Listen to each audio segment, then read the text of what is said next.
ACN news, एक पाऊल महाराष्ट्रासाठी।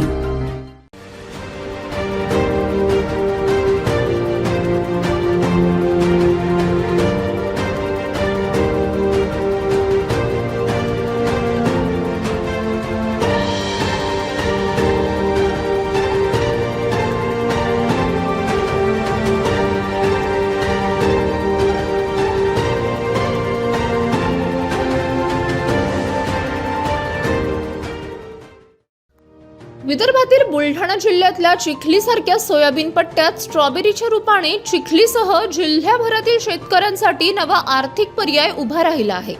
कृषी शिक्षण घेणारा चिखली येथील प्रयोगशील तरुण शेतकरी पृथ्वीराज चव्हाण यांनी सेंद्रिय पद्धतीने स्ट्रॉबेरीची शेती फुलवून त्यातून प्रत्यक्ष भरघोस उत्पन्न घेत हा प्रयोग यशस्वी केला आहे। आतापर्यंत विदर्भातील शेतकरी पारंपरिक पिकेच घेत आला।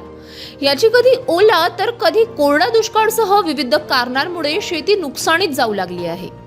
यामुळे शेतीकडे पाहण्याचा दृष्टिकोन काहीसा नकारात्मक होत असताना चिखली येथील युवा शेतकरी पृथ्वीराज चव्हाण याने आपल्या वडिलोपार्जित शेतीतील 10 गुंठे शेतात स्ट्रॉबेरीची सेंद्रिय पद्धतीने लागवड केली आहे आणि हा प्रयोग यशस्वी करून दाखवला। यामुळे जिल्ह्याभरातील शेतकऱ्यांसाठी तोट्यातील शेती नफ्यात आणण्यासाठी नवा पर्याय देखील उपलब्ध करून दिला। सध्याची बाजारातील दराची स्थिती पाहता स्थानिक बाजारात 500 रुपयापर्यंत दर मिळत आहे। दररोज 20 ते 25 किलो माल निघत असून येत्या 3 महिन्यांपर्यंत 3 लाखांवर उत्पन्न मिळण्याची अपेक्षा आहे। शिवाय विदर्भातील शेतकऱ्यांसुद्धा युवा शेतकऱ्याने आवाहन केले आहे की पारंपरिक पिकांसोबतच एखाद्या फळझाडांची शेतकऱ्यांनी लागवड करावी, जेणेकरून शेतकऱ्यांच्या जवळ नगदी पैसे खेळत राहील।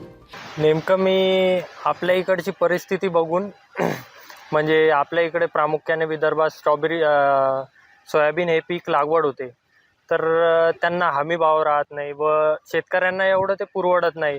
जसे वातावरणातले बदल होतात व शेतीला होणारे नुकसान, त्या प्रामुख्याने त्या गोष्टीकडे बघून मी असं स्ट्रॉबेरी पीक हे लावण्याचा निर्णय घेतला।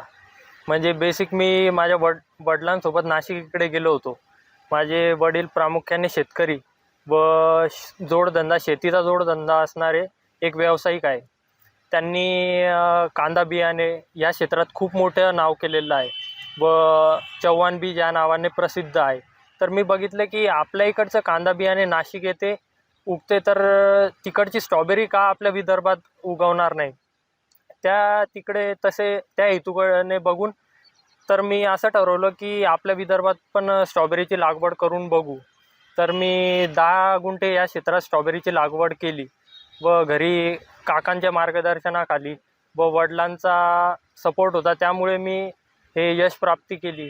त्या दोघांनी मला प्रोत्साहन दिले, तू कर, एकतर म्हणे उगवेल नाही तर फेल जाईन म्हणे, बट झालं तर म्हणे एका दृष्टिकोनाने सगळ्याच शेतकऱ्यांच्या फायदेशीर राहील। त्या हेतूकडे बघून मी स्ट्रॉबेरी पिकाची लागवड केली। साधारणतः 10 गुंठे क्षेत्रामध्ये आपण लागवड केली, किती रोपं असतील आणि सध्या जे मार्केट आहे आता स्ट्रॉबेरीचं ते सध्या कसं आहे, कुठे? मी 10 गुंठ्यात किमान 6000 रोपांची लागवड केलेली आहे व आतापर्यंत मी 1 क्विंटलपर्यंत माल प्राप्त केला व मी हाच माल बॉक्स पॅकिंग करून इथेच शेतातूनच विक्री चालू आहे, शेतातूनच थेट विक्री करत आहे। तर 500 रुपये रेटच्या दरम्यान हा मी माल विकत आहे।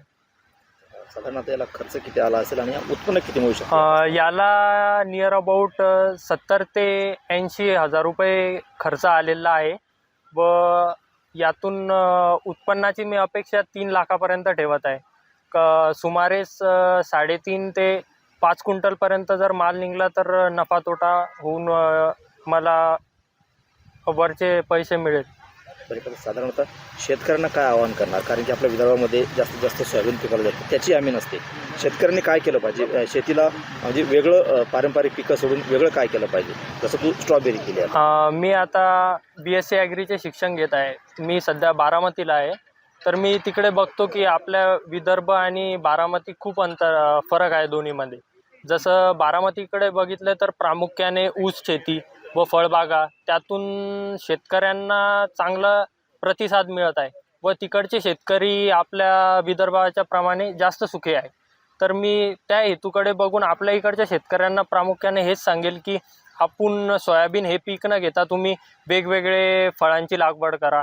फळामध्ये कसं की ते फळं आपण जास्त दरात विकल्या जातात व हमी भाव राहतो. म्हणजे सोयाबीनसारखं नाही की चढतं मार्केटमध्ये एवढे हमी भाव नसल्यामुळे शेतकऱ्यांना ते पुरवडत नाही. Editor in chief Gopal Tupkar, CCN news, Chikhli, Buldhana.